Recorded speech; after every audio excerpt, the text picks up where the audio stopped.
Hello friends, ఎంతో టేస్టీగా చూసి కొబ్బరి పాయసం తయారవుతుందని చూద్దాం. ముందుగా కడాయి పెట్టి లో ఫ్లేమ్లో పచ్చి కొబ్బరి మొత్తం వేయించుకోవాలండి. పచ్చి వాసన పోయేంత వరకు వేయించుకొని పక్కన పెట్టి తీసుకోవాలి.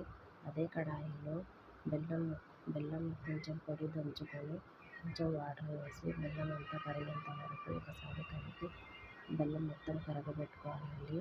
జస్ట్ సిరప్ లాగా తయారైతే చాలు. బెల్లం పాకంలా అవసరం లేదండి, కరగబెట్టుకుంటే చాలు. కరగబెట్టుకున్న బెల్లం మొత్తం పాకం మొత్తం వడపోసుకొని ఒక బౌల్లో వడపోసుకొని పక్కకు పెట్టుకోవాలి.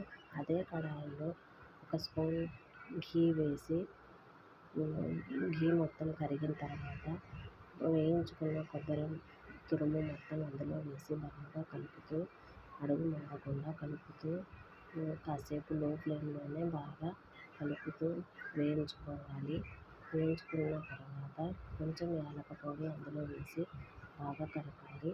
కలిపిన తర్వాత ఈ బెల్లం పాకం కూడా అందులోనే వేసి దగ్గర పడేంత వరకు బెల్లము కొబ్బరి తురుము మొత్తం కలిసిపోయే విధంగా కలుపుతూ అడుగు మాడకుండా కలుపుతూ చేసుకోవాలండి. అంతే, ఎంతో క్రిస్పీగా జ్యూసీగా కోకోనట్ పాయసం రెడీ. తర్వాత ఇది మొత్తం కంటెంట్స్ మొత్తం రెడీ అయినట్టు మనకి ఉంట కట్టి చూడాలండి. ఆ ఉంట బాగా కరెక్ట్గా వచ్చింది అంటే లడ్డు రెడీ అయినట్టే. దించుకొని వేడి మీదగా ఉన్నప్పుడు లడ్డు పట్టేసుకోవాలి, లేకపోతే లడ్డు రాదండి, స్టఫ్ అయిపోతుంది.